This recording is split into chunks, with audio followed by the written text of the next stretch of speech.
Leo's Legion, week 16 is in the books. We are now 2-0 in this home stretch. 2 down, 4 to go.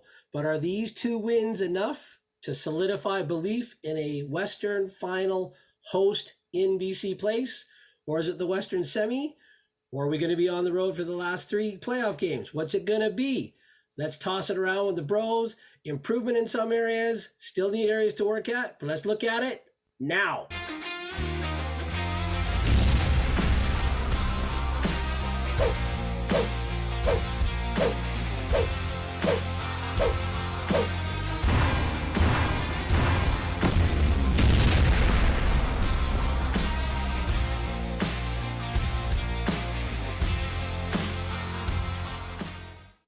Leo's Legion, 3 down bros here. Greg, Arthur, Roland, our prognosticator, prophet, and producer. Like I said in the opening, 2-0 in this last home stretch here. Is that 2-0 enough to make you all believe that it's a Western final here at BC Place? Better effort, lots of improvement over last week, but I still think there's some areas that really need some work. What do you think, Arthur?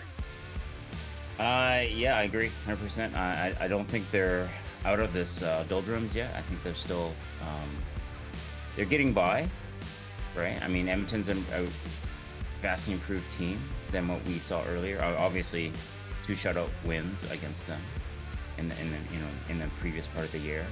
I think Edmonton has been playing better lately, and I'll have to go on record. I mean, I was on record last week saying Edmonton was going to beat BC by 10 points.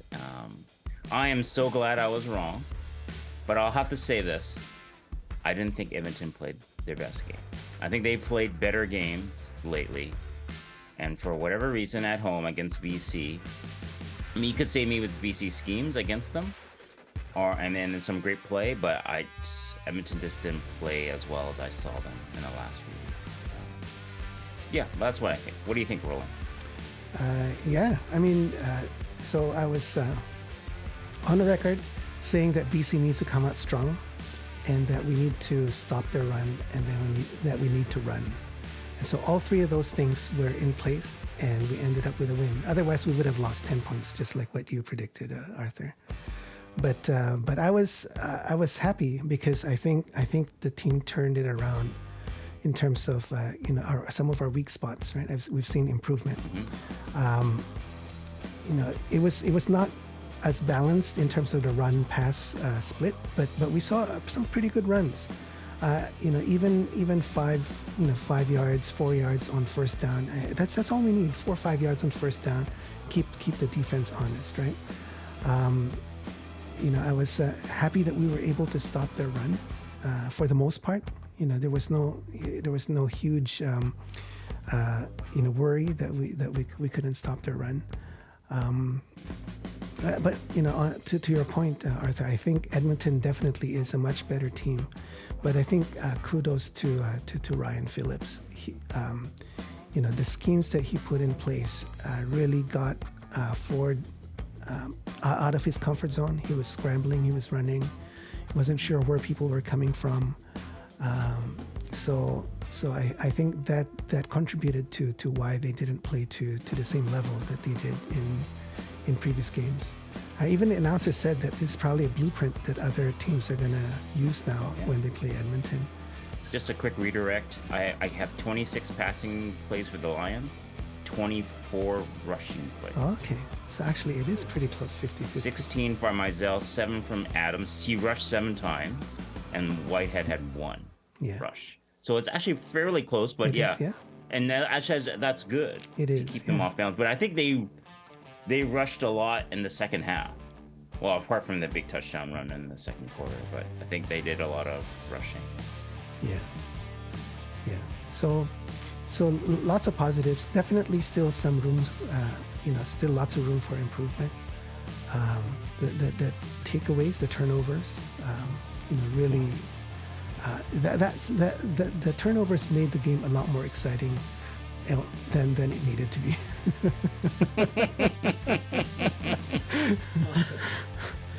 I was going to say, we've got some, and I'm going to borrow Brother Arthur's words here, we've got some positive things trending in the right direction, We've got some negative things that seem to be trending in the right direction. I don't know. We're starting to see, and it's driving me nuts. But that game started bang bang. Vernon was just on point. He was just making decisions. They were quick, and then all of a sudden, I don't know. Did he get away from it? Did Edmonton do something to influence them? But these turnovers, it seems to be like we're averaging, I don't know, 3 some odd turnovers in the last X amount of games. At least the last 3 games. It's at least 2 picks, 3 picks, or fumbles, and they seem to be at the wrong time. And even against a lesser talented team, I talk about that X factor, it's going to give them belief and enable them to hang around. I was not convinced that was going to be a victory last night. I mean, 21-7, it looks comfy, but then all of a sudden, it's, a 3-point game, and I'm thinking, you let a team hang around long enough, they're going to have that last second burst like Edmonton has. But then again, Trey wasn't able to work his escapability. Like you said, he looked surrounded at most times. So kudos to the Lions, but I wasn't sure this was going to be... I mean, I was on record saying it's going to be a win, but watching that game, I wasn't so sure. Wow, Greg, don't tell me your resolve has been deteriorated. I don't know, turnovers tend to do that to a fan. Come on.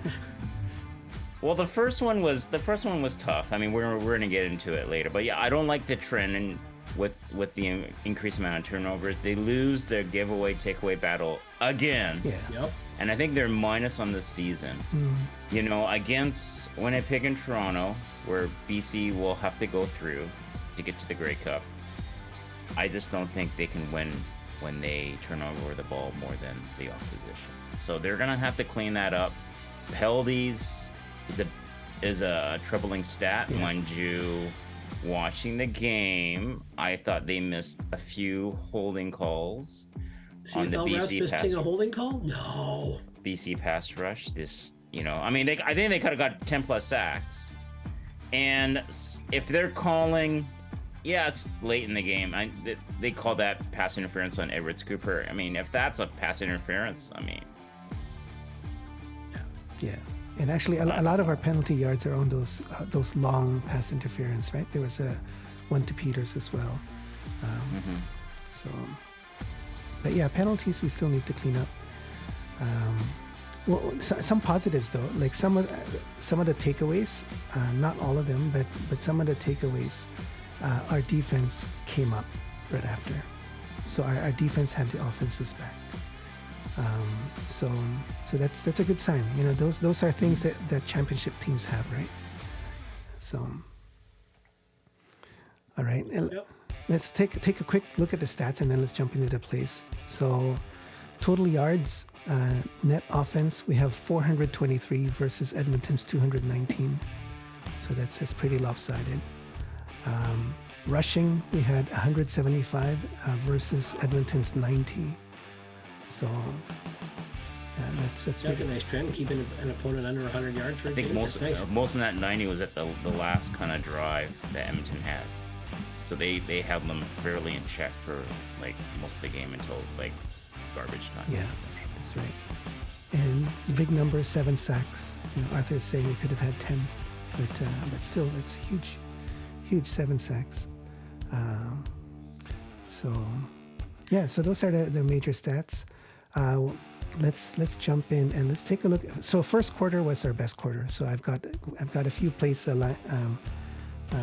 lined up for us to take a look at. So let's jump into our first offensive drive. We got the ball first. So this was our first play. Oh, finally. Nice way to start the game. Exactly. 6 yards. 6 yards. Not bad, right? 6 yards. Yeah, and look where all the old linemen are. They finished their guy. They're walking back to the huddle after they've eliminated their guy. 6 yards and a first down. As a fan, I'm happy. Yeah.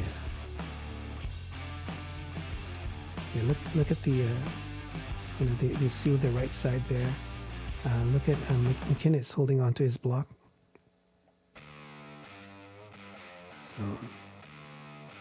So wonderful. That was good to see. And then next play was a pass to Hatcher.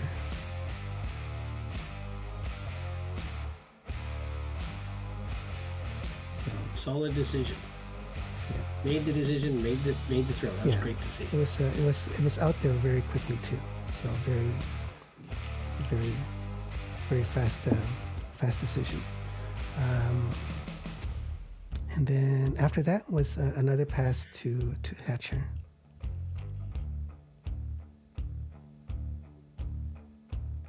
And he got about 6-7 yards afterwards. Like Edmonton's running a lot of zone defense. Yeah, I think they were for the most at least in the first half. I think it was mostly zone, right?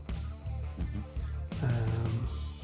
Then after that was to McInnes.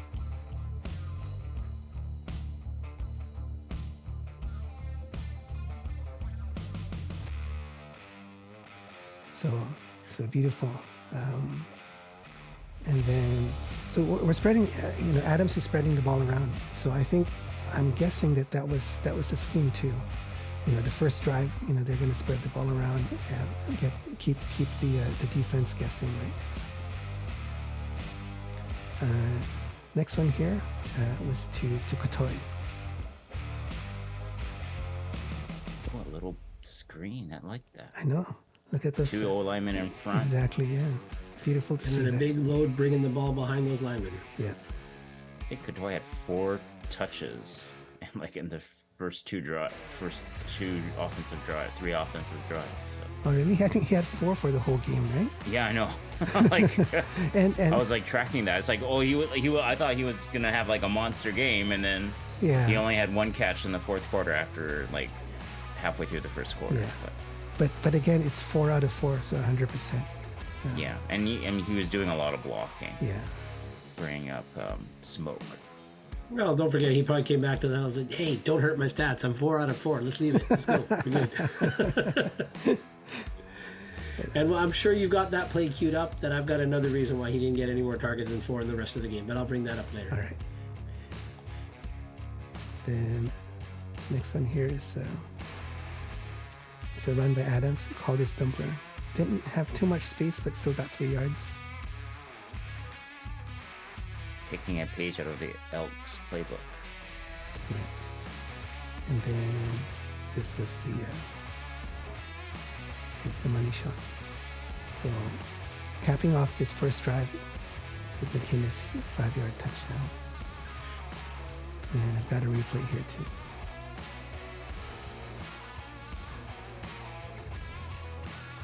All right. That was a nice looking drive. It was, yeah. So at this point, I was feeling, hey, this is good strong start. No hesitation, just bang, bang, bang. Five completed passes out of five attempts. So started pretty good. And then now it was Edmonton's turn. So this is our first defensive series. So let's take a look at this.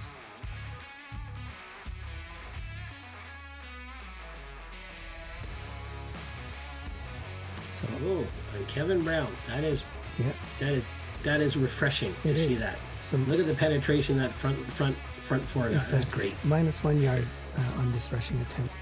So the seven in the box there, right? They were. So, but I'm done. The front 4 are in there first, though. Yeah, 7 in the box. But I'm just saying that the down lineman got that. It was just finally nice to see that to start a game with. Yeah. So 58 was able to shed his block and make the tackle. Even TJ got in there too. Yeah. So, they got a lot of guys in there. Yeah, TJ. 8 guys in there. Yeah, TJ was untouched. Yeah. Made him in the hole. Yeah. So that was the first play, first defensive play, and then next one here.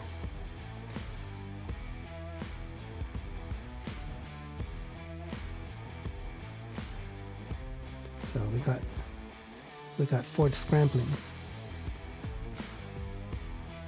So we said 4. 4. Little hold there. So 2 guys cut through. Throwing slightly against the grain. Yeah. There was a little bit of a tip there. And then Mojay tipped it. Yeah. If it was a little bit tighter, Mojay would have picked it off. Yeah. Yeah. But good thing Trey didn't decide to run there. You would have to go through 4 lions, and there's only 2 Eskimos. Elks, sorry, elks. Old habits die hard. Yeah, I don't think he would have made the first down. There's 4 lions right at the first down marker, where the ball is. Yeah. And he has to run 20 yards to get there. I don't think he's make it. Yeah. With his 4.3 speed. So yeah, so good play. He was rushed.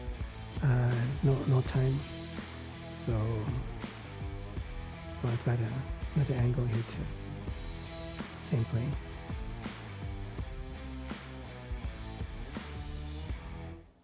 Yeah. So that was tight. That little tip there was enough to. It's like, yeah, that's.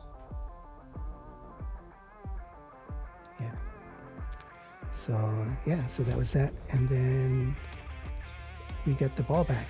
So this is our second offensive drive.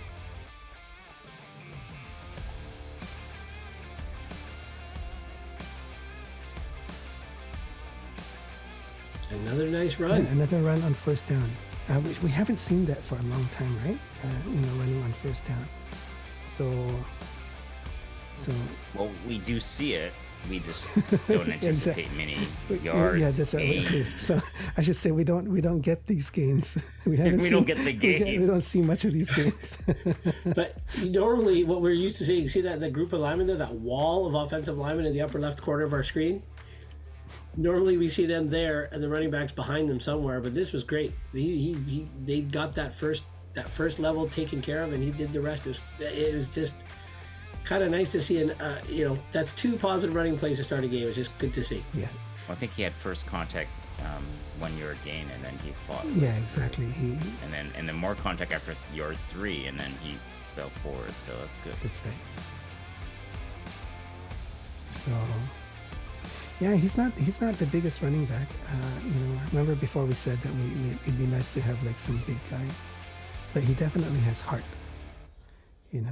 Like Arthur said, first contact was on the 1 yard line, and that was his effort to get even more, right? And even this second contact here. Like the Lions brought in 2 running backs 2 weeks ago. Oh. He knows. I mean, he wasn't producing that well in the last few weeks, so yeah, you're gonna have to put your best foot forward. And I think for this game he did. Yeah. Well, he wasn't getting the blocks too previous weeks. This game he was getting the blocks, right? Mm-hmm. So I don't know. And then once he was in open field, he made them pay. Yeah. And that's where his unique ability shows up, is the open field. Yeah. Yeah, but I think like some of the other teams, they have two running backs. A big guy and a small guy. We could do that too. All right. So next play after that was this one.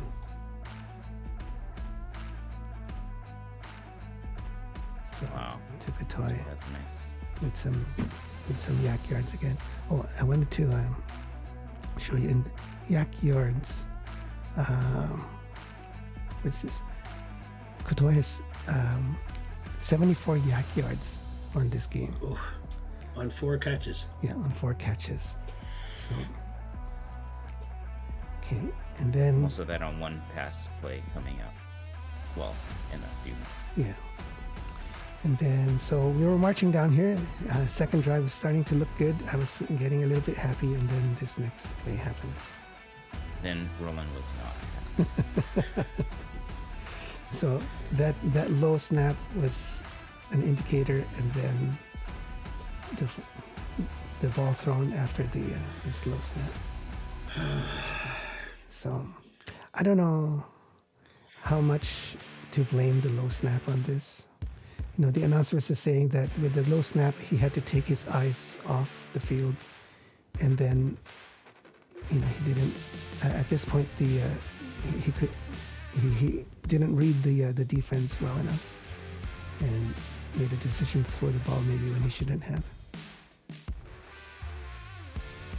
Well, when do you read the defense? You're not gonna get. I mean, you're gonna get pre-snap read. Yeah. They're not gonna show you too much pre-snap. Exactly. Right? Yeah. So basically, yeah, the time he's picking up the ball from his shoe tops, Yeah. or at that level, they fall into a cover 2. Yeah.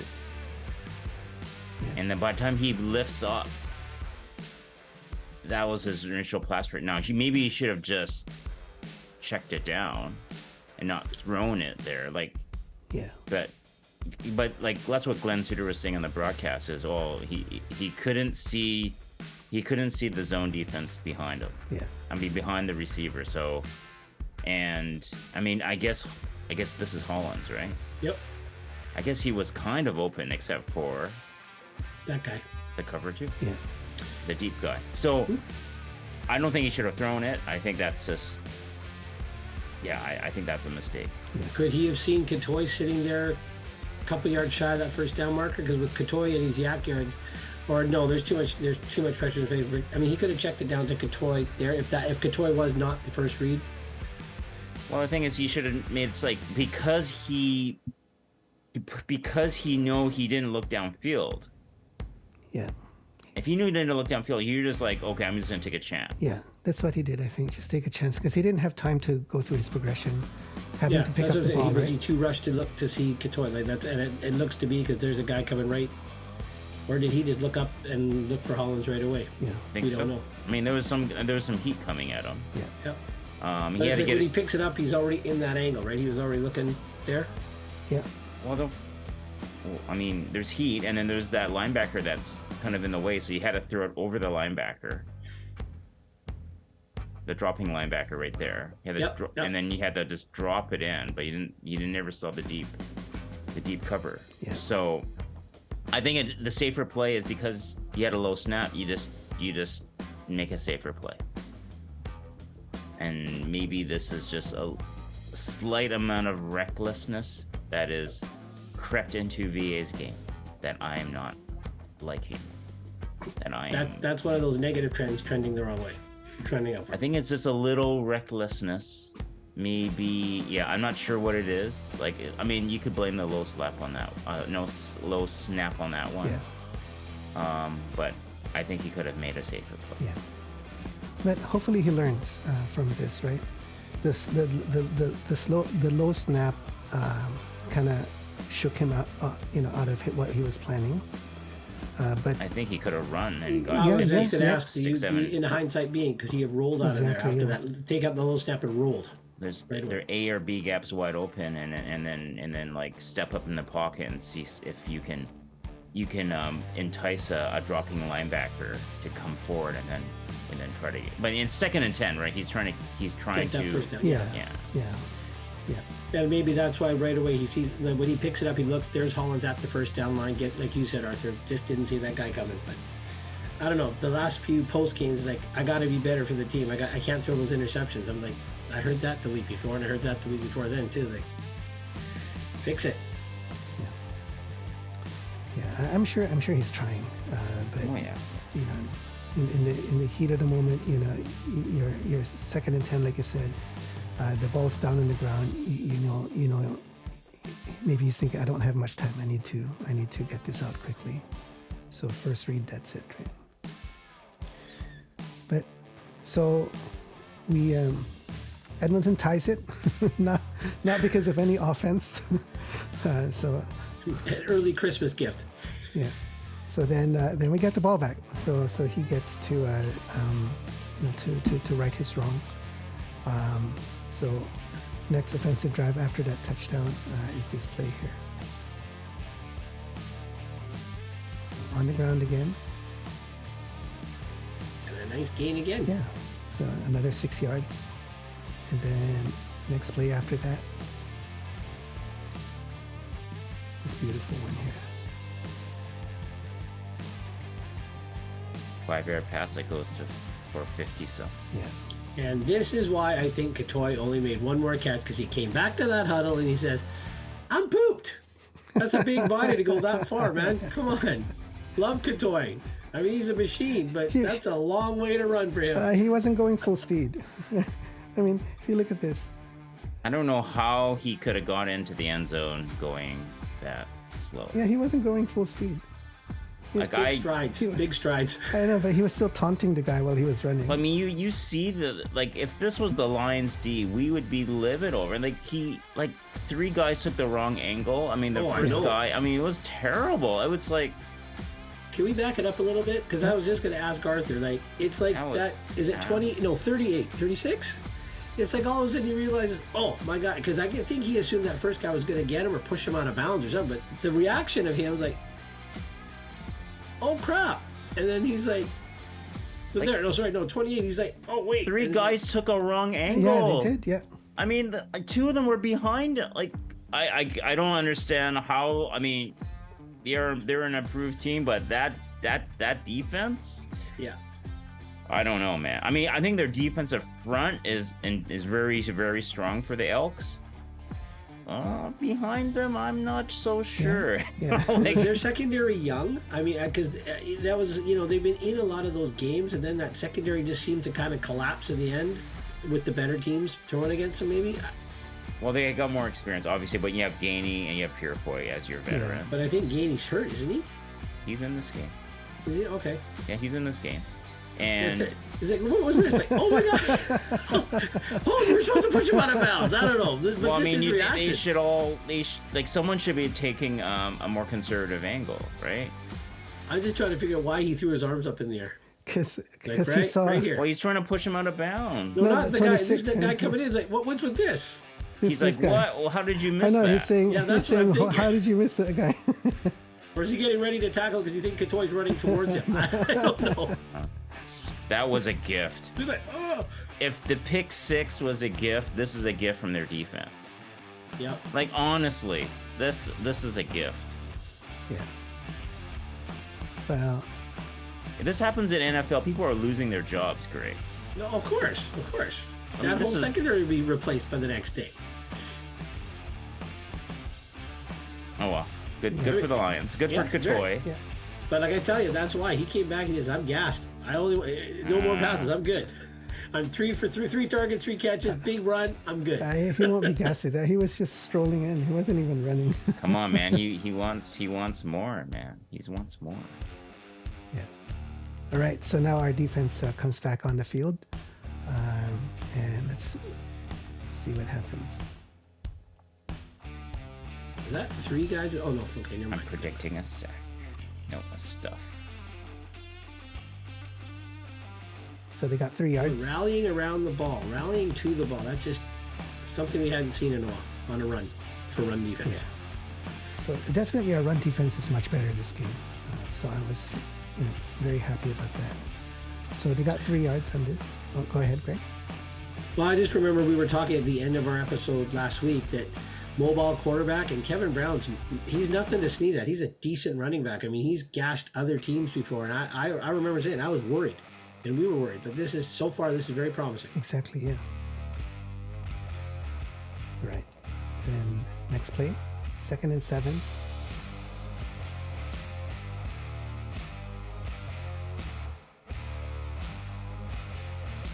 Nowhere to go. 3 guys right there. So that was beautiful. That snuffs out their drive, right? Let's take a look again. So we were rushing 4. 5? Well, it's 5, but then 1 stops. Yeah, so three down on the line. No, they rushed 5 all the way through.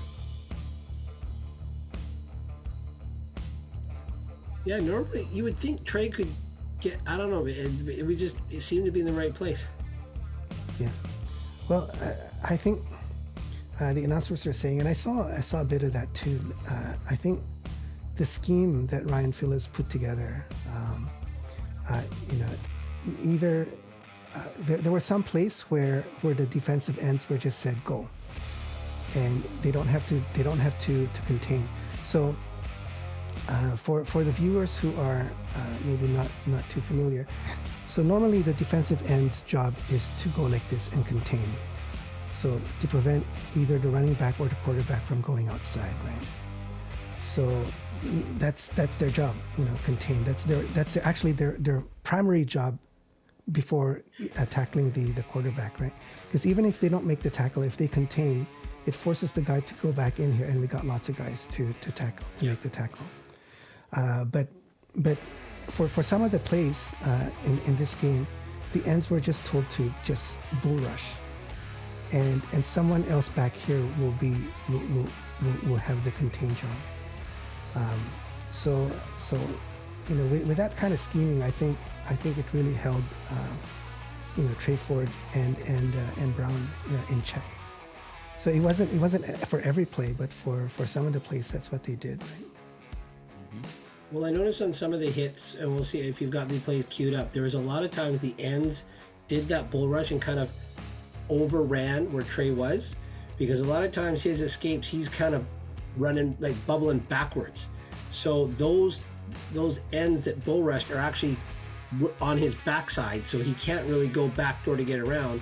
And those later guys coming in for the contain, now he's technically surrounded, which I think is just a great scheme, like you said, because now he's got no backdoor to get away on both sides because he's contained from the back and the sides. Yeah, exactly. So yeah, nice set. Oh, I got a different angle here. Let's just go through that. So this is given to. So if you to look Halada. there, is it 96 or 98? DC. Well, what? Well, he was already kind of past Trey, and then the later guys came are there. So he's kind of got two guys to the side, so he can't go backwards. And already 46 already beat his man, but I'm just saying normally he'd just go backwards and loop around. And then 98 was there. He's not going anywhere on that because there's just two guys behind him, two guys beside him. In that case, three, I guess. Yeah. Well, he's going to go around the end if you're doing the contain. So if you're crashing, he's going to shoot a gap.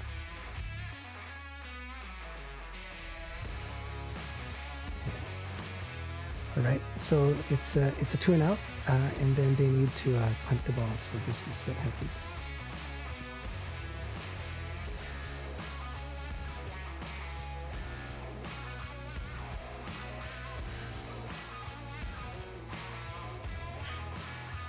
Look at that.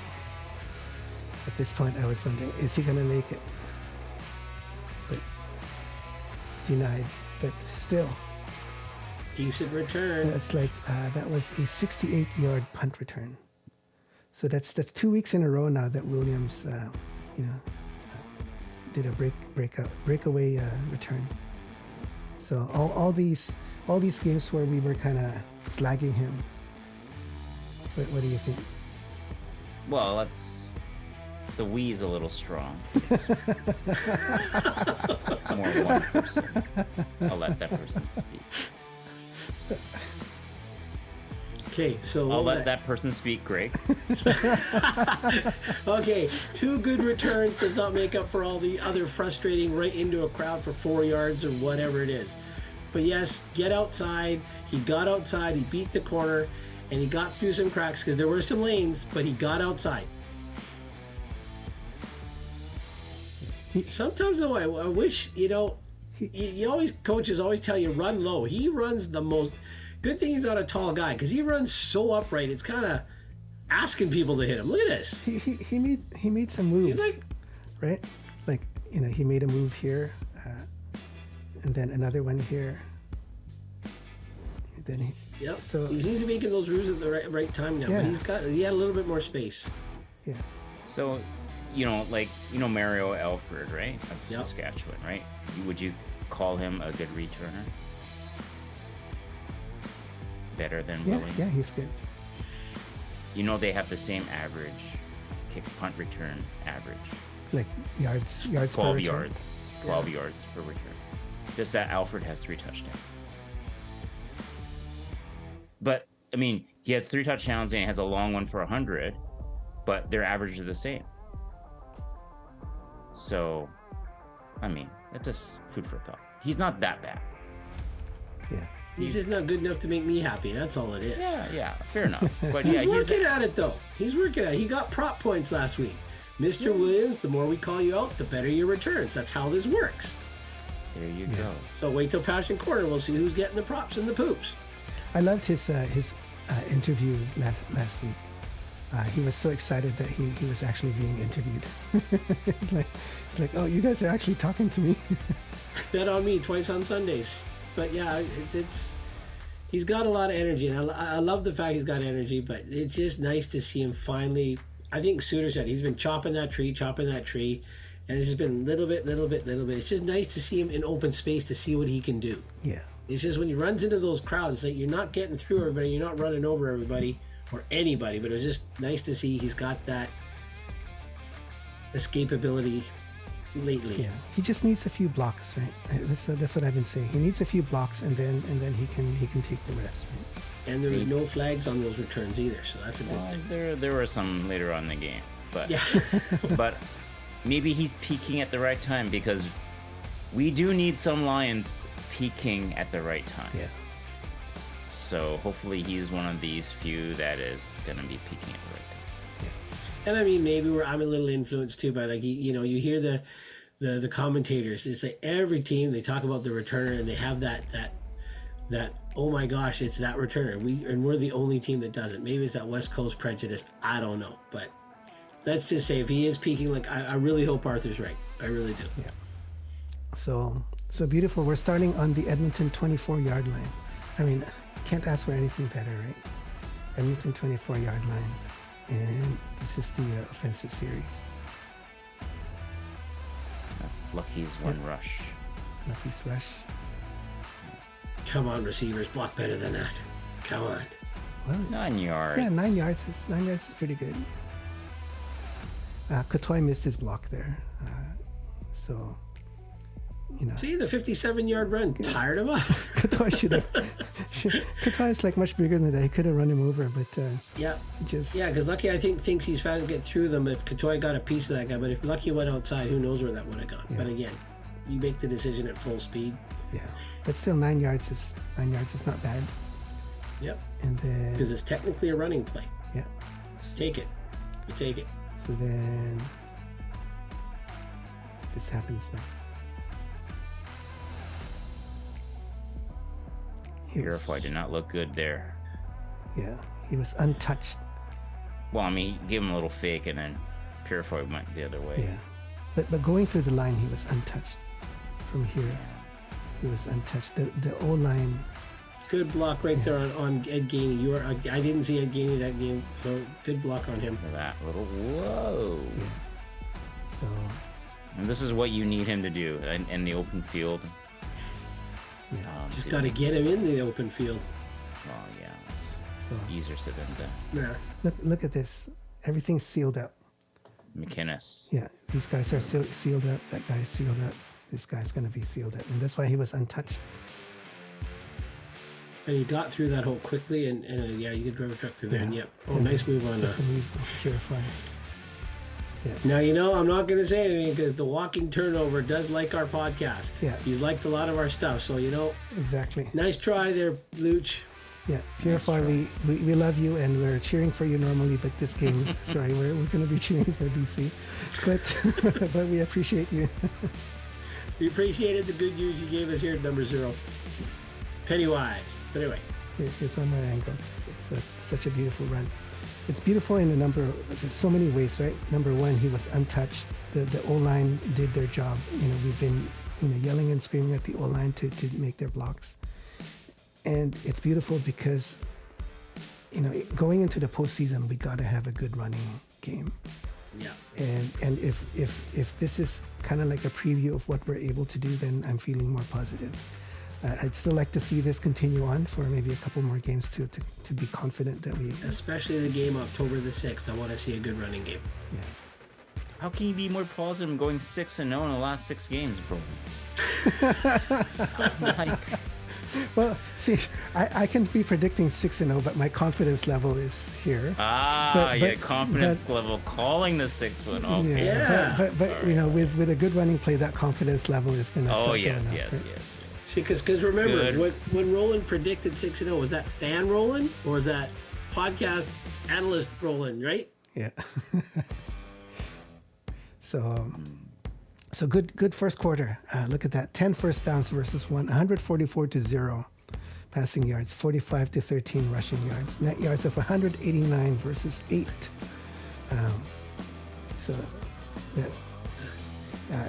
it was that one turnover that gave them the 7 points. So at this point, you should just turn off the TV for about almost 2 quarters. And save yourself some gray hairs. Right, Greg? Absolutely. I think Greg picked up a few. Absolutely. Some grief. Yeah. So actually, second quarter is still not too much grief. So let's take a look at some highlights from the second quarter. Not too much grief. There was some grief, but not. There was grief. So this was near the. Well, you want a good game. You don't want Edmonton to roll over and die at home, right? I think you guys want domination. Remember, I go to the games with you guys. I want 50. Well, that's a home game. Yeah. I turn to you, you go, I want 50 points, and then I want sacks. I'm gonna run up the score on Chris Jones. I remember those games. I remember those days. But that's Chris Jones. I'm starting to feel bad for this team because Chris Jones was such a bull-headed, stubborn guy about his quarterbacking. I feel bad. I'm happy Edmonton's doing better. Yeah. Hear that, Mom? I'm happy Edmonton's doing better. But look at this. So we line up 2 guys down, 1 guy standing on the line. Betts is lining up behind the line, but all 4 of them come, and then a little stunt. Oh, and then fifth one. I think that's Green coming in.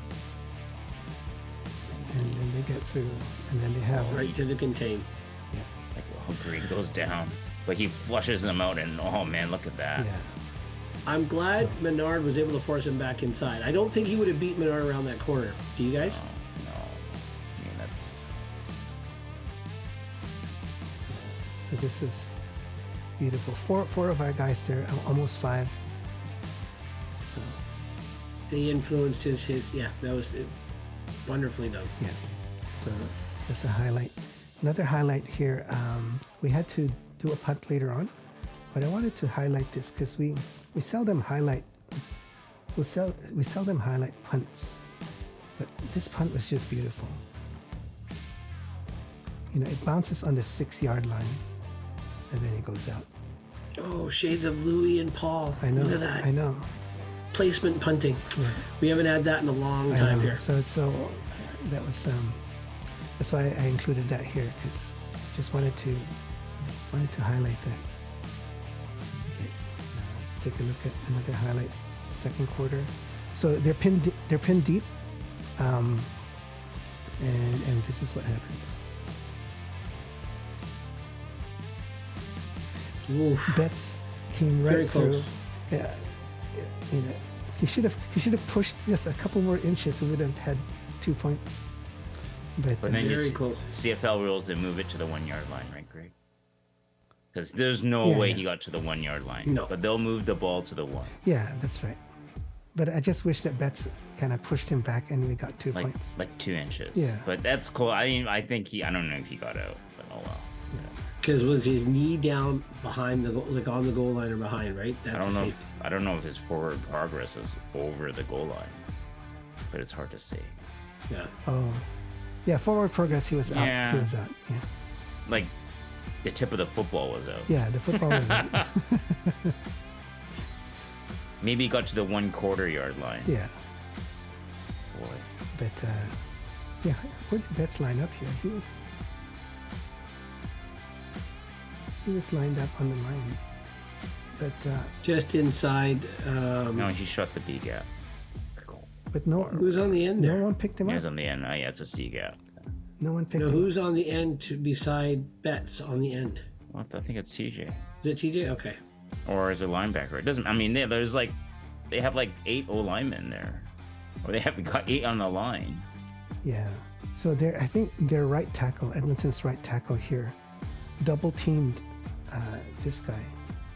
So he and the right guard double teamed him, and they made a mistake and let Betts through without anyone touching him. So we have 1, 2, 3, 4, 5, and then the linebacker going late. So, and they can't ask for anything more than that, right? Oh yeah. So, and then another highlight. This is 5 on the line.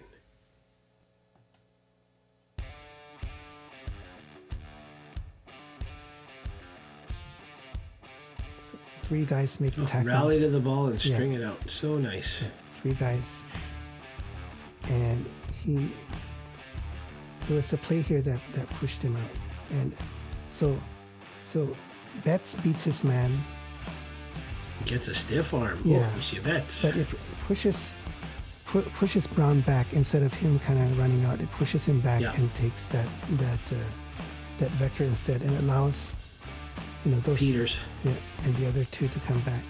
And yet Betts still gets back up and finishes the play there. Wow. But I didn't like being on the 1 yard line and then they got out to the 29. Yeah. I didn't like that. That's the thing. Yeah. This is when things started to not go well for the Lions. Yeah, that's right. When they were at the 1 yard line, they should have finished it, but they allowed it to get out. They allowed a conversion in the second half. Yeah. It's the same play, just a different angle.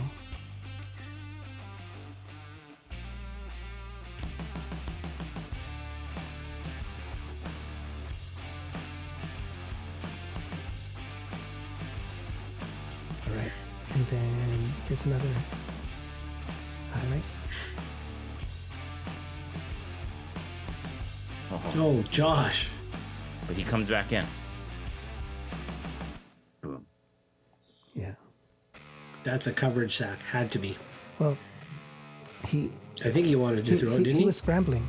So even if there were some guys open, number 2 here, gets him, gets him flustered, and then everyone else is coming. And is it me, or does Tuiyama look faster in the past few games? I think he was banged up like a handful of games ago.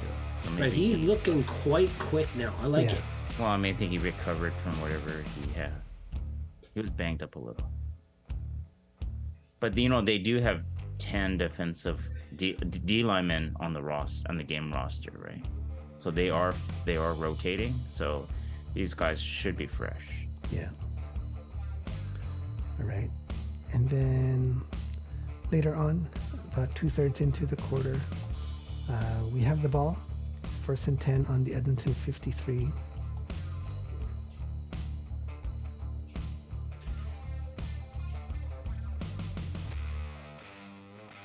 Yeah. So that was intercepted. Now, it was here's a replay. So if you look at that, that's... McInnes has his right arm around the ball. But the Edmonton guy's got both arms around the ball. Yeah. It's a bad throw. And then McInnes puts his left arm around the ball. So I think here it's still being contested. And if it was just like that, then I think they would have given it to the offense. But the defensive back yanks the ball out of McInnes' hands while he's still inbounds. So this was actually reviewed, right? This was reviewed at Command Center. Yeah, because is it Sooner that said, if it's a simultaneous catch, usually goes to the offense. But I think Edmonton made that catch before McInnes got his arm in there.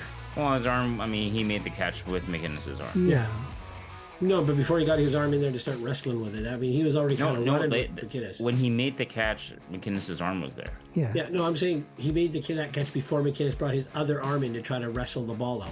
But it's a simultaneous catch because McInnes had his hand on the ball. One in there, yeah. But I think maybe the determining factor, I'm guessing, is this here where, while they were still inbounds, he loses possession of the ball. So the Edmonton guy yanks the ball away before he steps out of bounds. I think that's what. It was not a good pass because it was behind. Yeah, exactly. It was behind. He threw it ahead of him. Yeah. And maybe he should have not even thrown it. Yeah. It was a bad throw. Poor throw. Yeah. Or maybe McInnes should come to the ball a bit more. And kind of shield out that defender. Yeah, he should have made a sharper angle coming back to Adams. more than just going on the out pattern. But Adams should have just fed him More so out he can to the sideline. Yeah. Yeah, I think it's probably more on Adams than McInnes to exactly. cut in. Now, McInnes should help bail out his quarterback a little better. Well, that's just what I think. Yeah, I mean, if the ball was thrown here, that would have been his.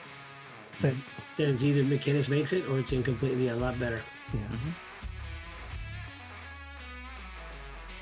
yeah, Give the DB some credit. He closed on that pretty good.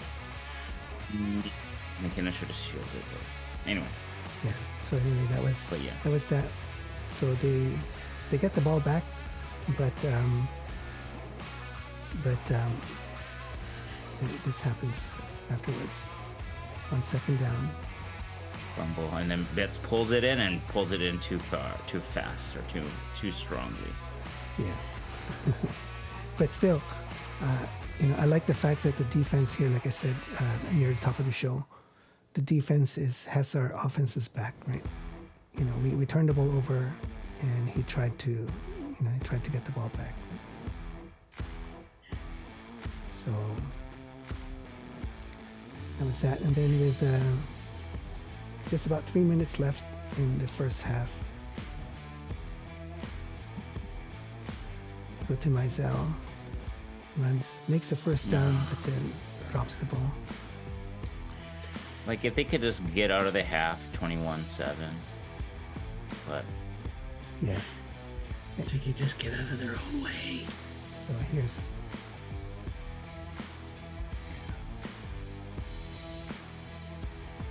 I mean, I know he's trying to get that first down. Yeah, he did get the first down. Did 8 kind of come over top and... Eight- No, yeah, he- he's he kind of out punched the there. Yeah, ball. he's already diving. It's out away from his body. Yeah. Yeah.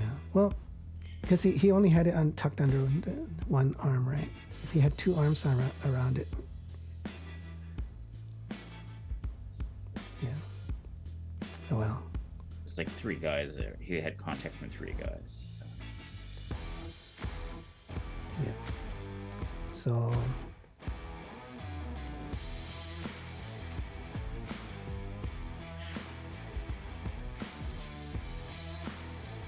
And then there's another highlight. This is near the end of the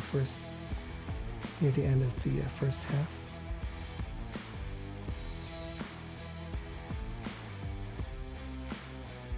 Oh, I wish he was faster. So that is nice. Flag. The flag was against Edmonton for illegal contact. Well, yeah, I think Purifoy, I mean, again, love Purifoy, but he had a good handful of Hatcher jersey just prior to that where he fell. Right there. Yeah. But when I saw this, I was happy because given Hatcher's performance last week, this was nice. Nice to Is that see. Mizell way downfield there? Where? Yeah, that's Mizell, right? Yeah. Wow. Well, He's all the way... He's supposed to be fast, right, Greg? Yeah, I mean, he's there before Hatcher. Like, holy cow, he's quick. Was he on a pattern? That's a lot. I mean, he's downfield. That's a heck of a pass pattern for Mizell. Well, he wasn't coming back from the washroom, Greg. So. Oh, was he? Okay. He's got to be down there for a reason. But I mean, how often have we seen a running back that far downfield on a route? I don't recall ever seeing that. All right. Oh, good thing he didn't take out Hatch there. Holy smokes. So those were the Q2 highlights. So let's take a look at the stats. After first, So they kick a field goal, yeah, and then they allow Edmonton to go all the way down and kick a field goal right before the half. So they're in the red zone. yeah, They don't get with a minute and some left. They end up don't get in the end zone, yeah, which is like not great.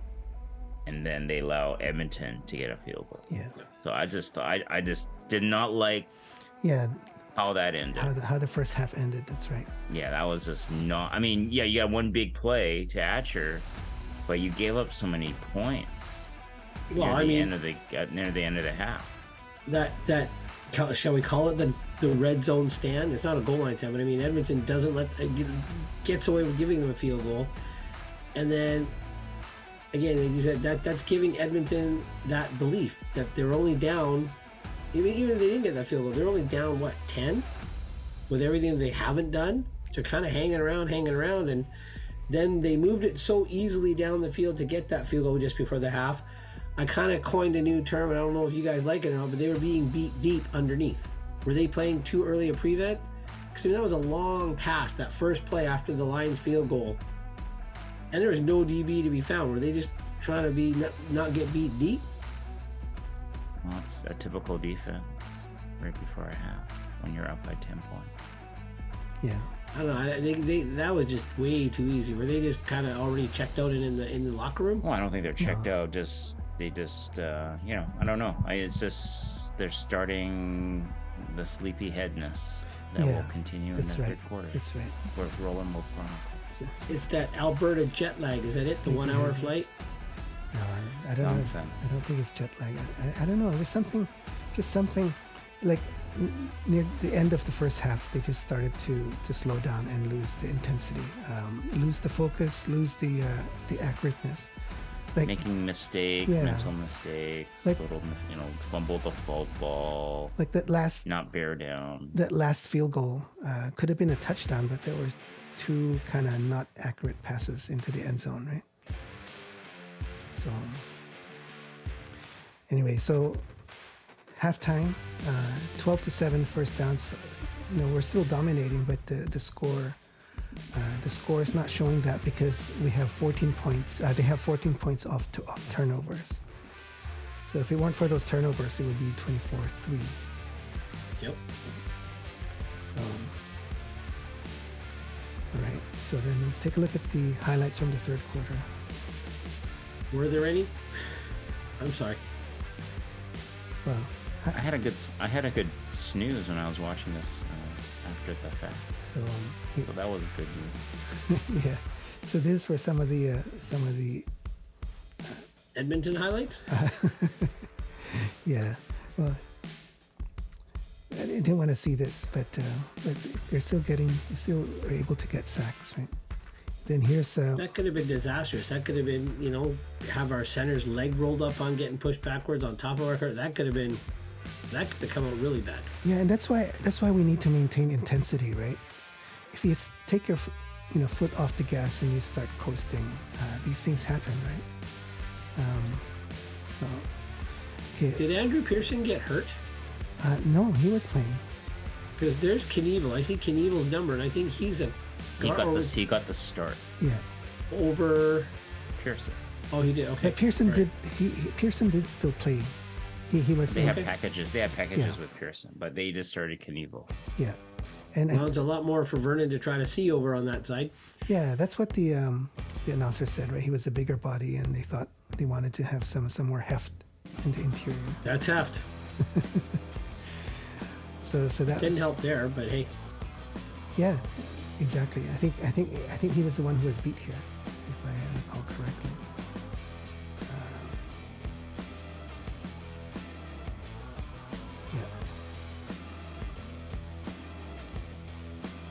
Yep. So he was the one who was beat here, number 66. Got to get lower. So a few more mistakes on the third quarter. Here's one that accounted for a lot of our penalty yards. So Peters was called for pass interference here.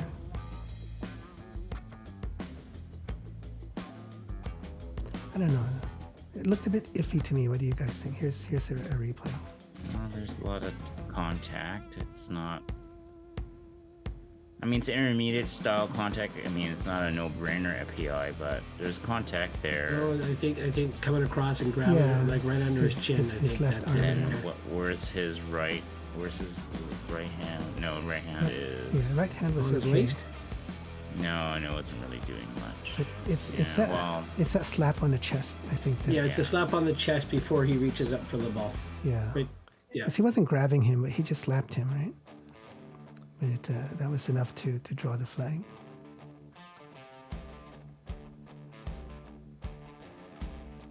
Oh well.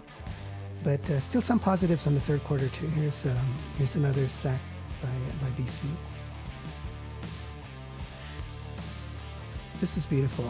It was like an open field tackle on a really fast guy, and he was able to. Is that TJ? Yeah, It is. It is TJ. Wow, textbook TJ. I think TJ had a fairly good game. Yeah. So Maybe that was part of the scheme, is to send TJ in. yeah, yeah. That's what the announcers were saying too. And that part of the adjustments that Phillips did was some of the plays they would send our DBs in because they're fast and they can chase them down, right? Oh, is that the play? I think the announcer said that Trey's leg buckled awkwardly. Yeah, there were a couple. This one was one. Yeah, that one. That's not Yeah. a good buckle. Yeah.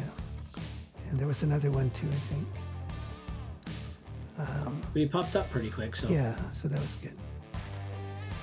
I mean, yes, it's the enemy, but I wouldn't want to see Trey's season end like that. The way, you know, I mean, he was rolling around pretty good that other year, and then he gets that shoulder blade injury. So I was kind of hoping he got up from this one, which he did. Yeah. And But then beautiful tackle by it TJ. was, yeah, he just came in, was able to contain and make the tackle.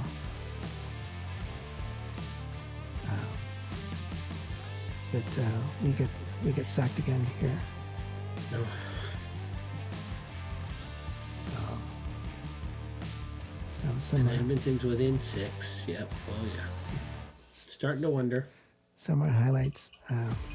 Here's a nice pass to Holland's 21 yards.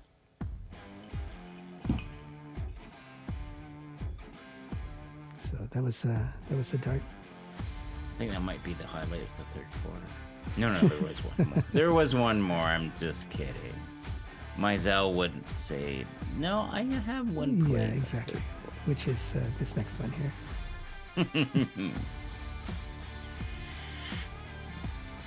This is beautiful. Wow. Again, he was untouched. You know what?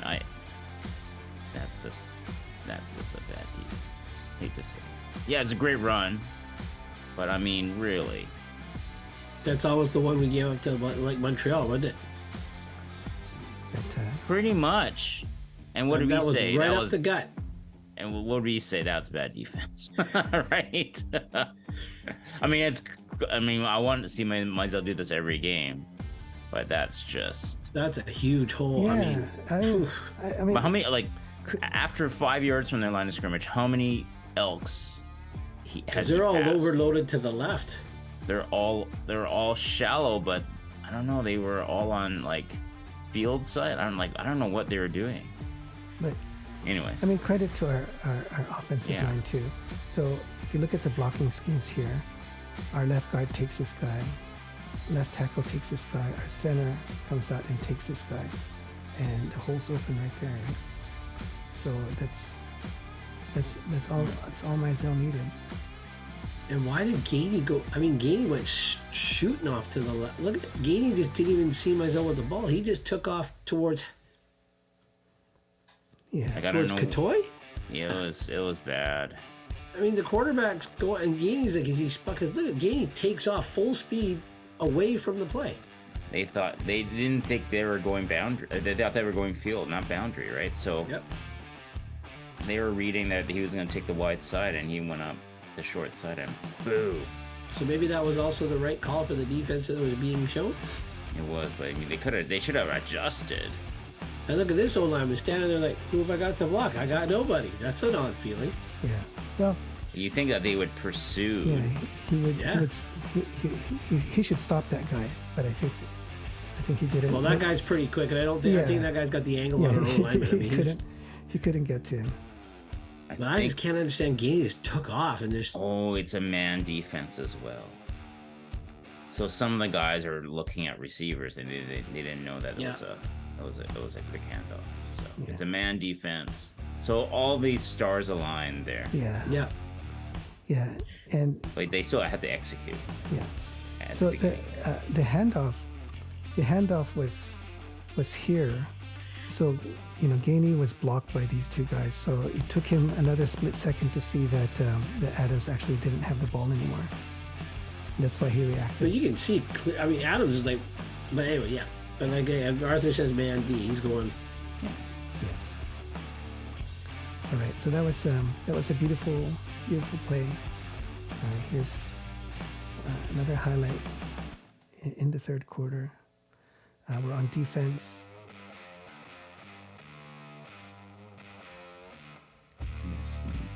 Yeah, so Betts tracks him down.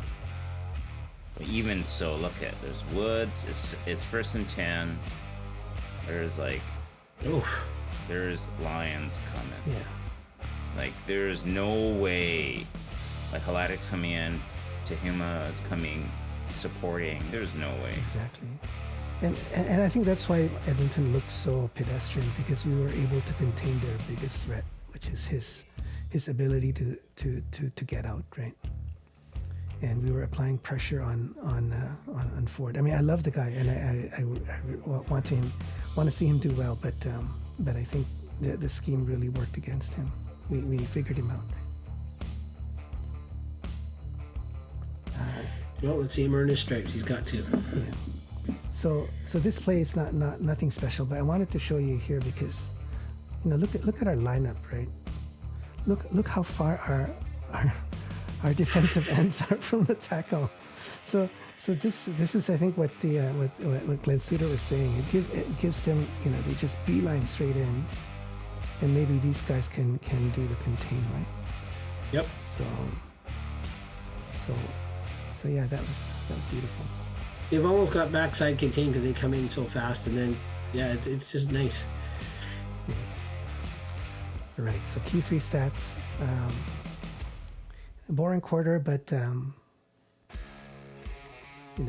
still a 10-point game.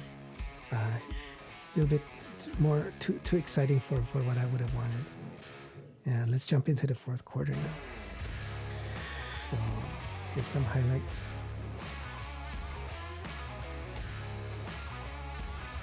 So again, pressure and a sack. So here's a replay. Delayed blitz. Did Edmonton, speaking of blueprints, did they put the extra O lineman in? I saw them at times, and then they had actually 7 on the line. Okay. They had and we 6 were able to O-linemen beat that? at times, yeah. Yeah. Okay. I mean, if we line up one in front of the center, and then our defensive ends are way out, then all of their linemen are kind of basically wasted, right? All the interior linemen. So As long as they don't run up that massive gap. I mean, I think most of the game the Lions were up around 10 points, right? Yeah. Like 7. Like in the third quarter, got a little close before the Mizell touchdown. But I mean, so I guess when you're playing from behind, you kind of want to maybe pass the ball. Yeah. But I mean, I know Edmonton does rely on the run quite a bit. Yeah. All right. And then they got a punt. So this is what happens. We get a little bit of the ball. Yeah. And McInnes is actually, I did not realize he was in the return team. He goes for the ball here. So that's McInnes right there. Goes for the ball and drops it. And then the ball's fumbling around. Good thing we still recover. Because he's touched the ball at that point. It's live. Yeah. So here's another angle. And number 94 is Archibald. Gets his hand on the ball. So this is what I mean. Right? Archibald, I think, is one not a first-string player, but he's making plays here. Well, he was in early when we were having our coverage challenges. He was always downfield. I mean, he's got hustle for a big guy. Yeah. Unfortunately, there was nobody else hustling like him to try to cover early on in the season, but they seem to fix that up a little bit. Yeah. I wonder if we should learn, what do you think, putting McInnes on that line, have that 6'5", 6'6" frame, kind of like Ray Alexander blocking that one back in the snow. I wonder if McInnes can influence a punt block once in a while. What do you think? There was a game this weekend. I can't remember which team now. There was a game where there was a last-minute field goal, and the defending team put two of their tallest receivers, and basically they were just told to jump up and try to block it. So next play here is another PI call called on us. This time it's on Edwards Cooper. Oh, this is the one Arthur mentioned at the beginning of the show. Yeah. Yeah. So, I don't know. I mean, do you see anything there? I think maybe the hand, the The right arm? is that his hand up in the guy's face? I can't really, Not in the I see a face. dark kind of They were- arm, they- like up They were both right there. They were both kind of holding each other's, arms, right? Yeah. But anyway, Ticky tacky. it allowed them to move the ball up there. Here's an interesting play. So we were punting, and Edmonton does a decoy. So if you look at all the Edmonton, they're pretending that this guy's going to catch the ball, and they're setting up the block here when the ball's actually coming this way, and this guy's going after the ball. So it's a little bit of decoy, and our players got hooked, right? These guy's turning up that way, but he doesn't have the ball. The good thing was that Flintoff's kick was so deep that guy had to run all the way back, and by the time he got the ball, our guys have figured it out, right? And this guy never got fooled. But I haven't really seen this too much in the CFL. Have you guys seen something like this in the CFL in the last few years? No.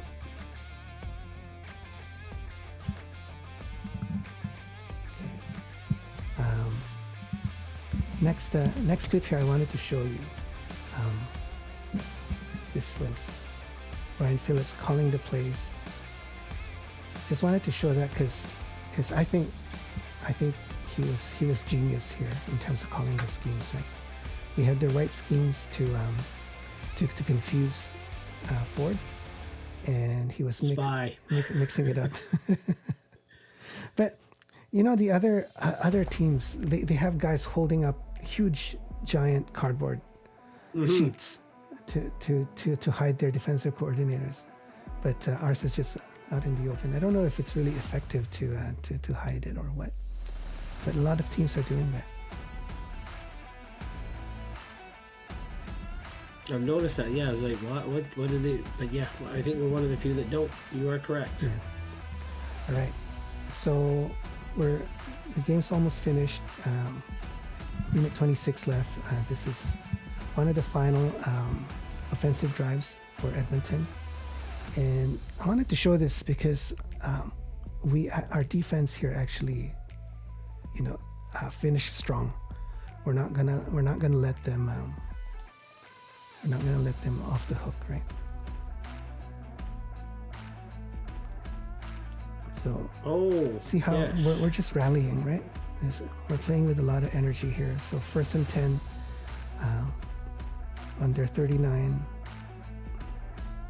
and we're not saying, okay, we're going to give you the first down as long as you don't get a touchdown. No such thing, right? We're just rallying there. So here's the next play. So it's 2nd and 6.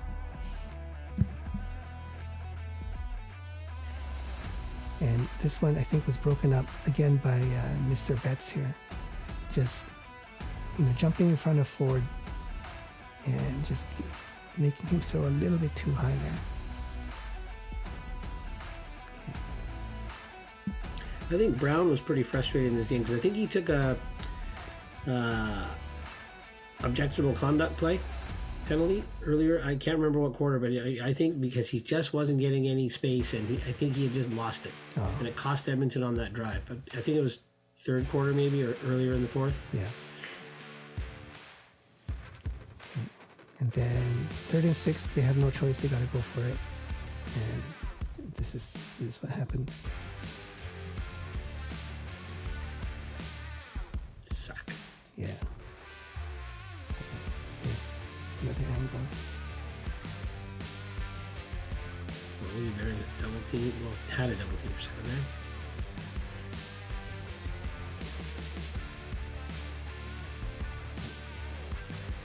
Who got that one? So that was given to Hema. So to Hema got that. So this here is to Hema, and this here is Betts. And actually, they missed a hold here. This guy's left arm was completely around Betts' neck. But Betts was still in a position to disrupt Ford, and to Hema finished it off.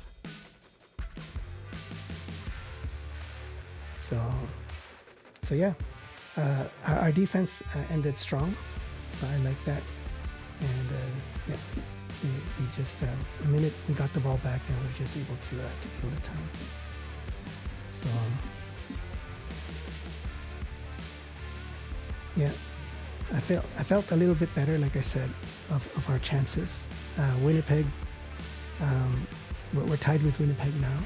Next week, Winnipeg's playing Toronto. At Winnipeg, right? Or is it in Toronto? At Winnipeg. It's Winnipeg. Toronto, even though they've clinched first, they didn't play like it today. They were like all out. So hopefully they do that next week, and they don't give Winnipeg a break. And I think Toronto can beat Winnipeg. So if I hope so.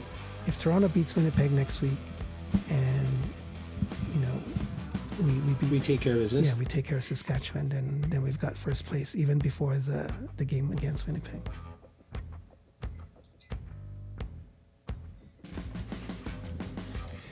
All right.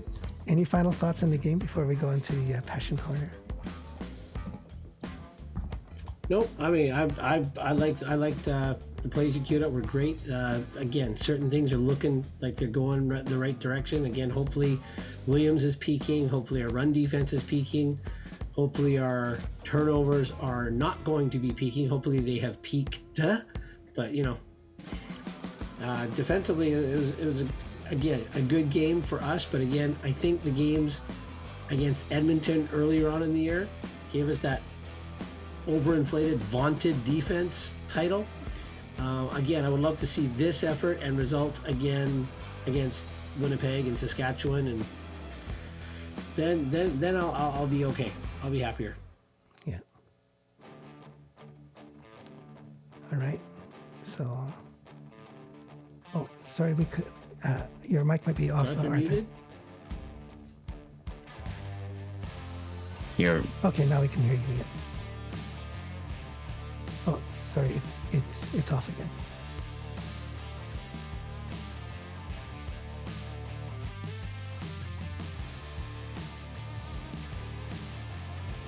Okay. It's all right. Let's jump into the Passion Corner, and then we'll see if maybe Arthur can get his mic fixed. All right, Greg. So on to you. Leo's Legion, here we are at Greg's Passion Corner. Props and poops going out to players that thought, hey, great effort, or what the heck were you thinking? This week we had a win, so it's pretty hard to hand out some poop points. So obviously we're going to start with our props. And number one prop point has to go to Taquan Mizell. Good old 25. Smoke was smoking. 112 yards, 16 carries, 2 touchdowns. It was just good to see him hit the holes with some decisiveness, some speed. He even had some first contact after a yard or two gain, but he turned those into 5 or 6 yard gains. So I'm sure, a lot of credit goes to the O-line, but hey, Smoke, you played up better this week. So definitely a prop point from 3 Down Bros and Greg's Passion Corner. Second prop point has to go on offense again to the big man, Javon Katoy, number 86. I tell you, yak yards seem to be his specialty. Low targets, but a great percentage of catches. Usually around 90 to 100% targets to catches. 74 yak yards after only 4 catches on 4 targets. 1 touchdown, but those yak yards, and then you punish those tacklers on the way to those yak yards. So Javon, good job this week, buddy. And now let's go to the defensive side of the ball, because we said last week, I know I did, little worried on that mobile quarterback and the decent running back in Trey Ford and Kevin Brown. Monsieur Betts, haven't called your name in a while, and just so happy that you came out here, got yourself 2 sacks, 3 tackles for losses, and as Glenn Suter and the TSN guy said, you had a lot of influence. You rushed the quarterback, you hurried him, you distracted him, you made him uncomfortable, you got under his skin, you did whatever it takes to affect the game in our favor. Prop points to you, Mr. Betts. And now the big prop point, because I know I slagged him a few weeks ago, Ryan Phillips. RP21, beautiful scheme, way to adjust, way to keep Trey Ford contained, Kevin Brown shut down. I don't know what you did, but let's keep it up. It was just a great way to see that defense bounce back from some subpar efforts. Even though they were wins, you were getting run on. Not today. Not today. So thank you, Ryan Phillips, for such a defensive scheme. And I want to put out some, what we got, honorable mentions. Partial block on a punt for teams. Another good return by our guy, number 87, Terry Williams, who I have been slagging all season long. But hey, I hope Arthur's right and that you're peaking.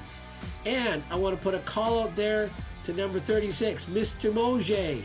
We were talking some cheesecake from the 3 Down Bros. I wanted a pick and a bone-crushing hit. Well, I was what? Take a sack and a tip. So call us out here, Mr. Mojay. Answer our call, and let's get some of that cheesecake into you. I'm out. Wonderful. Cheesecake. We'd love to have that. Yeah, he's looking for some good cheesecake here in Vancouver, and I said, you saw it on Instagram. We'll hook him up if he gets the plays. He made some plays, so let's get him hooked up. Awesome.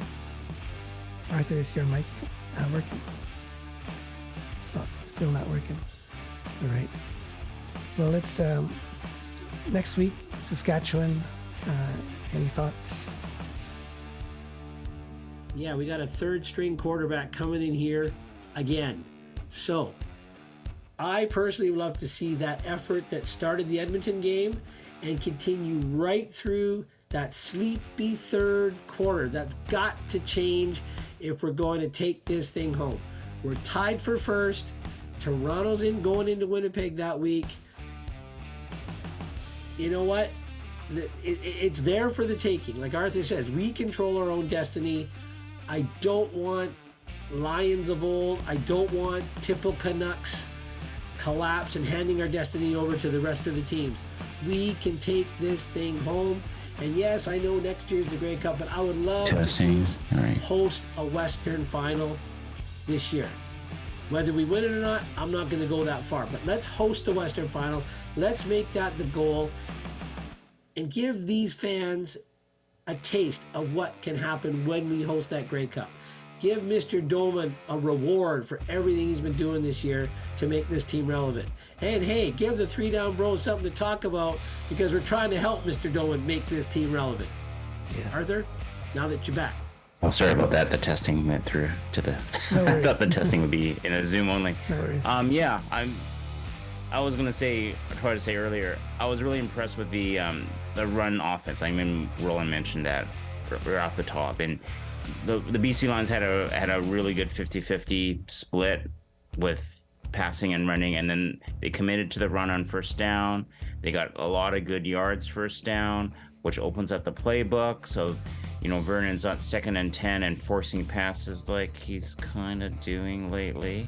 So if we can get that 1st down production, and you can go 2nd and short, then, you know, Vernon can run for 5-6 yards, get the 1st down. You can involve Katoy a bit more. You get the 1st down, moving the sticks, having a little bit more rhythm. The defense is good. You know, maybe a little fresher because the Lions can kind of build some rhythm on offense.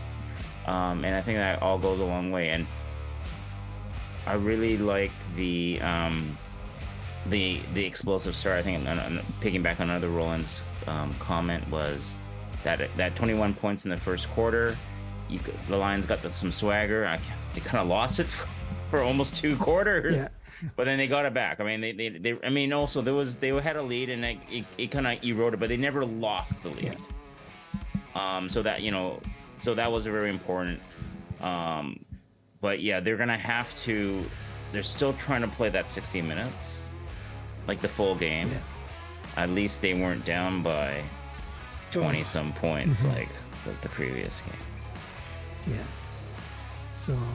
So Ottawa beat Saskatchewan 36-28 this week after that heartbreaking loss to BC. Who's a better team, Saskatchewan or Edmonton? Ooh. Okay, I mean,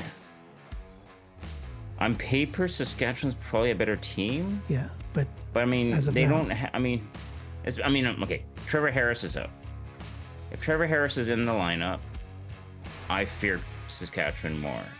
Yeah. Okay. But next week with Dolagala, I mean, I think he played very well against the Lions.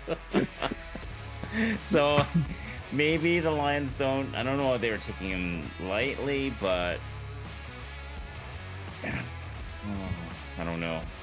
I mean, we'll see. We're not doing predictions yet, right? What's the better team? I still say Saskatchewan is the better team. Yeah. They have the overall better defense. Yeah, so I still think Saskatchewan's better team. So, how did Ottawa beat them? They got pressure on Dolagala. And they had a kicker that had the same name, save for one letter. Did you guys notice that? Yeah. Jake Dolagala, Mike Domagala. I thought that was pretty cool. But anyway, I digress. Yeah.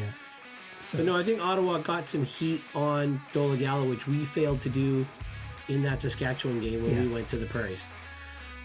And maybe come on, we got that one play, 1st and 20 inside their 20, and they're like knocking on our door in one pass. I think maybe we took Dolagala lightly that game. I don't know. Yeah. But Ottawa did play fairly well against BC.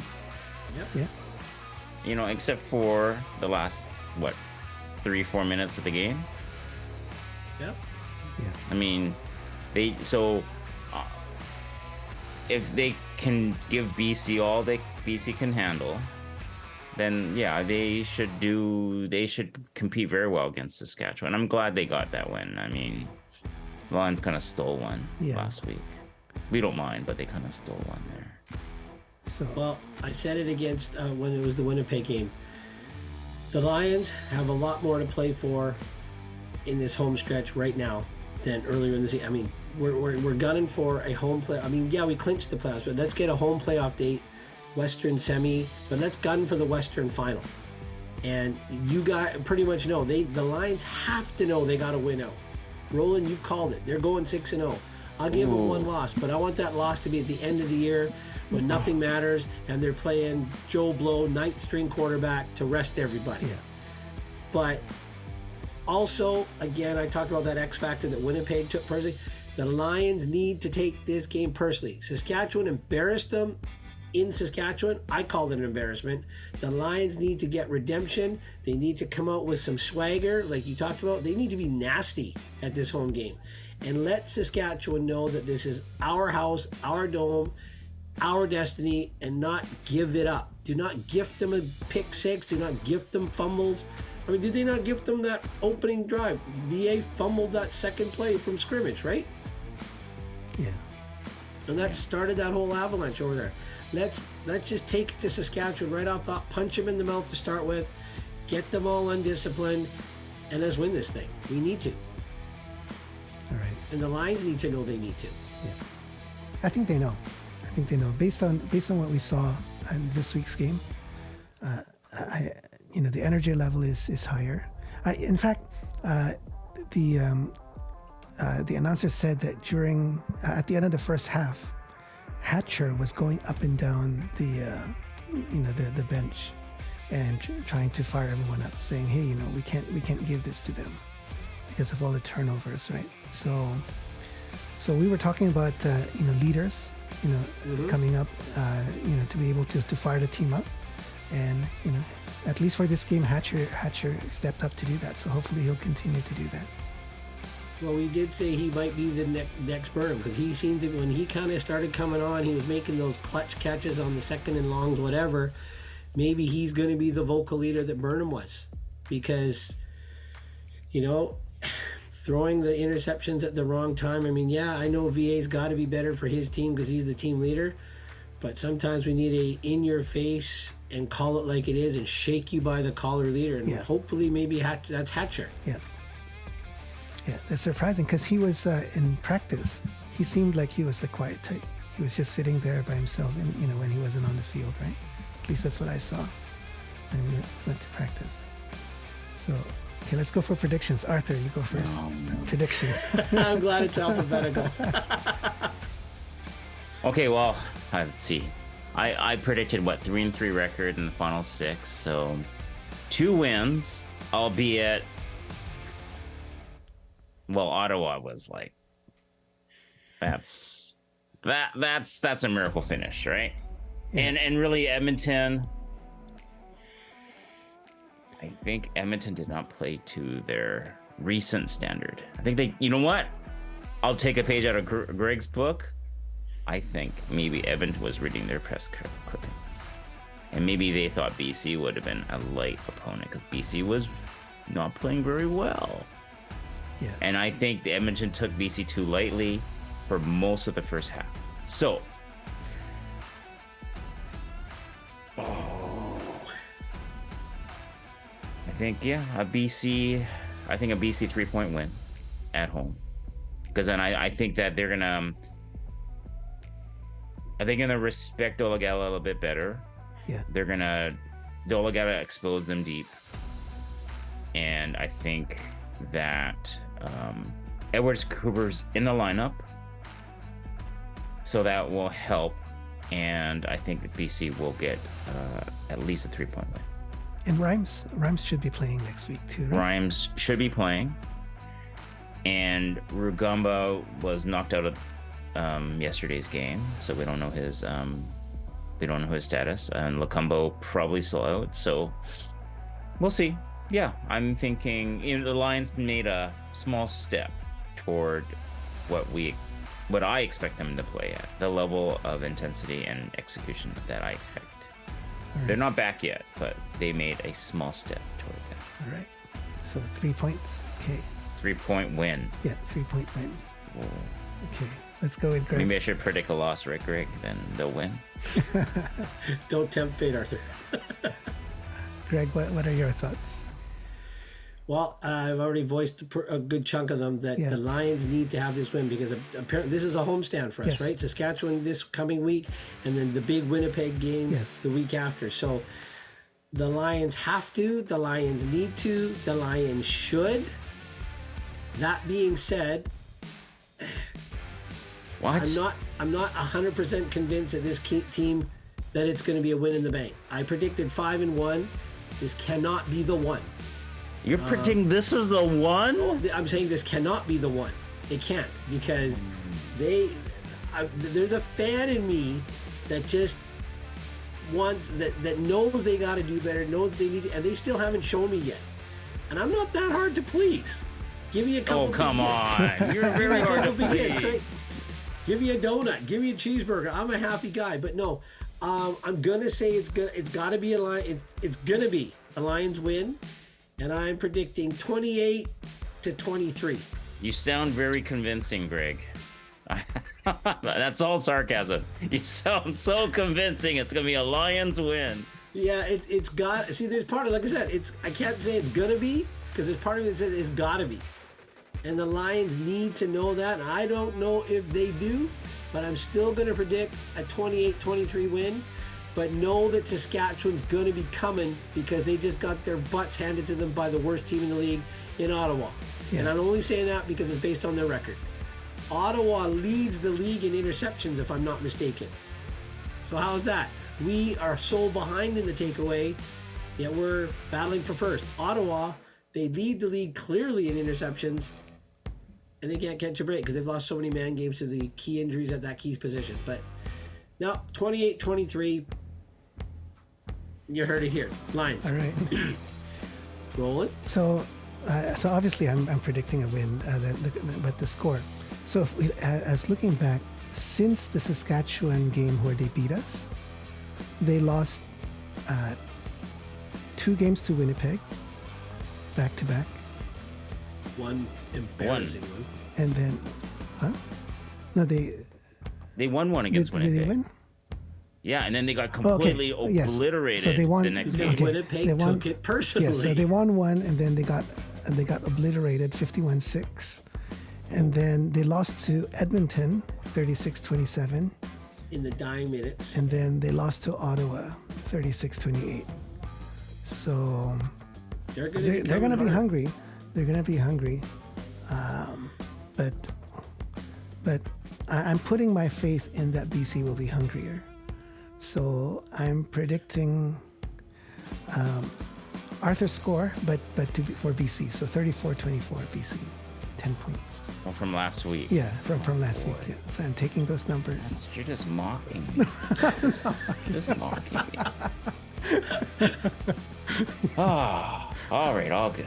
Okay. I'm glad I was wrong. Yes, I'm glad yeah, I was I'm glad wrong with you that were wrong, prediction too. last week. Yeah. My mom wasn't. I was honest in my analysis. I Yeah. thought the Lions. No, would I mean, your prediction, even though I didn't want it to happen. In the back of my head, I knew that it's It very could very yeah, well have. Yeah. Yep. Yeah, given how Edmonton is playing, there were some unexpected things, like, Ryan Phillips scheming against Trey Ford, and none of the teams up till now knew how to contain him, but we figured it out. So that was not something that we could predict, right?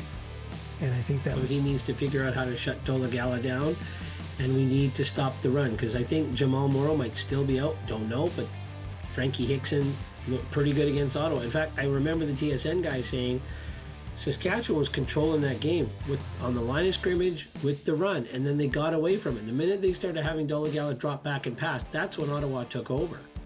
And Ottawa's got ball hawks. We need to, I don't know, we didn't have ball hawks when we lost that game in Saskatchewan, but GP1, can you hear us? 3 down bros, GP1. We're calling, like, you guys need to be locked down, 60 minutes. 60 minutes, we're asking. Yeah. All right. So we'll see. Just quick. I'll do this quickly. Toronto, Winnipeg. Who's going to win? Winnipeg is coming off a bye, right? Yes. Man, like that's just the schedule maker. So with the Bombers, Yep.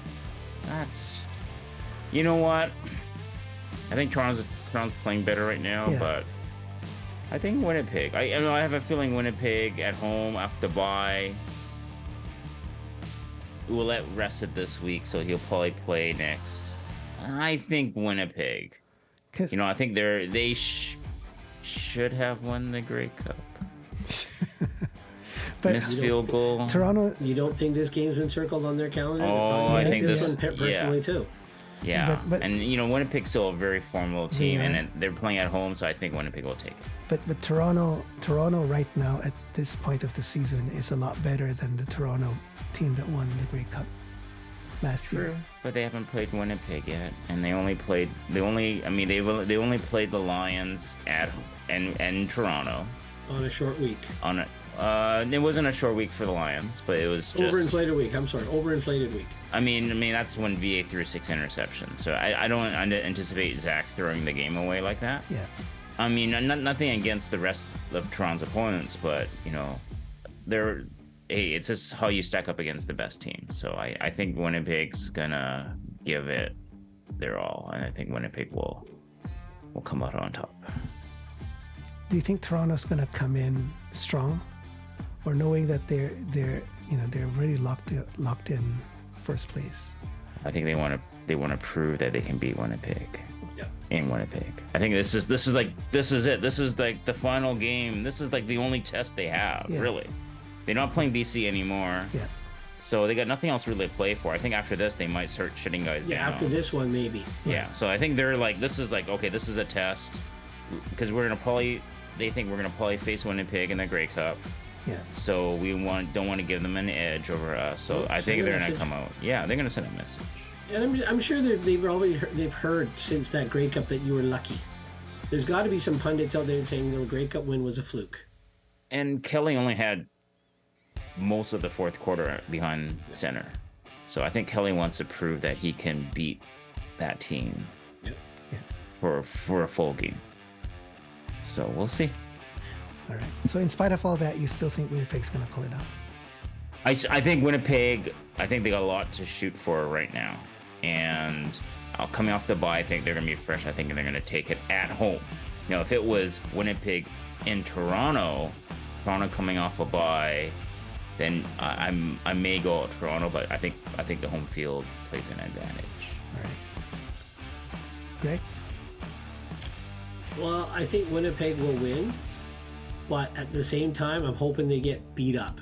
I'm hoping Toronto just punches them in the mouth, that they come in here tired, because they're not coming in here on a short week. But let's make it again. Winnipeg comes in here against us. We've both had the same amount of time off, and when we beat Winnipeg, you heard that. When we beat Winnipeg on October 6th, we got bragging rights because we can say, hey, you had a whole week. We had 2 short weeks coming into your house. We had our starting quarterback was hurt on that second game. So now if Zach's on the limb, okay. But if Zach's healthy and we beat him, then I'll be very happy. But I think Winnipeg will take that game. But I'm hoping it'll be a dogfight right down to the end. Hoping AJ runs over some of those defenders. Hoping some of those linebackers can smash Oliveira in the mouth. No way. I want Winnipeg to dominate that game. No injuries. They come into BC place. No excuses. And we beat them. Yep. They don't say, we had a rough game. Oleg injured half our D secondary. No. I want no excuses. But then we could say we came in on 2 short weeks' notice with a second string quarterback. But no one mentioned that. We did. We did here on the show. We did. But no, anyways, but that's what I want to see. I want to see where BC measures up against, a healthy, confident Winnipeg team that took care of business against Toronto at home. They come into BC place. I want to see where they are, because then we want to see where they are, and we need the Lions management to see where this team truly is, because I always said we're building toward next year. I know you guys we all want a Grey Cup this year, but we're hosting the Grey Cup next year. We're building toward next year, so we got to see where we stand before the Western Final. But again, why not win it this year? So when you're hosting it, you win the second one back to back and look just as good as Winnipeg, and then talk about the Lions as a dynasty, right? This is all like, you buy a dozen of donuts, you eat the whole dozen, Greg. Come on. Yeah, I do. I do. I know you do that. None of this building stuff, man. No. Sharing is caring, Greg. Sharing is caring. No, don't need to share the Grey Cup. Let's give Mr. Doman something to be proud of 2 years in a row. Well, they're building for a Grey Cup, but I still think their best shot is next year, because they have a young team. They didn't go and get a whole bunch of veterans.